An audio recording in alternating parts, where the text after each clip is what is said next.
Dari pelaksanaan Denpasar Festival yang ke-9 pada akhir tahun 2016 lalu, pemerintah Kota Denpasar selaku penyelenggara mencatat beberapa hal yang menjadi bahan evaluasi untuk pelaksanaan tahun depan.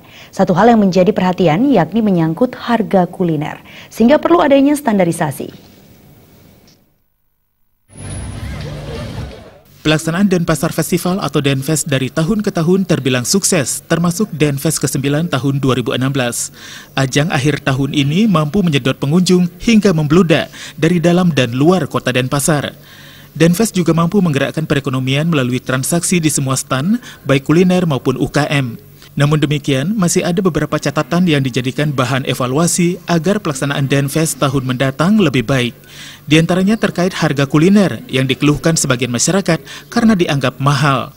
Misalnya jajan Bali dijual Rp15.000 per porsi, sangat tidak layak. Padahal stan yang disediakan oleh penyelenggara tidak dikenakan biaya alias gratis.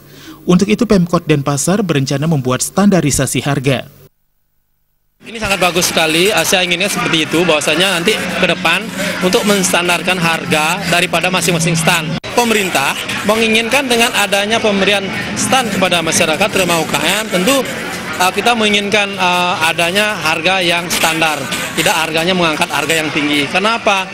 Pembeli kita sudah siapkan, stan kita sudah siapkan, namun disinilah mungkin kita perlu evaluasi bahwasanya harga tidak boleh naik dan tidak boleh turun sesuai dengan apa yang diajukan dalam pendaftaran. Dari 85 stan kuliner heritage dan kreatif pada Denfest 2016, terjadi transaksi sekitar 3,2 miliar rupiah. Jumlah ini meningkat dibandingkan tahun sebelumnya meski jumlah stan ketika itu lebih banyak. Sedangkan secara keseluruhan nilai transaksi mencapai 5 miliar rupiah lebih.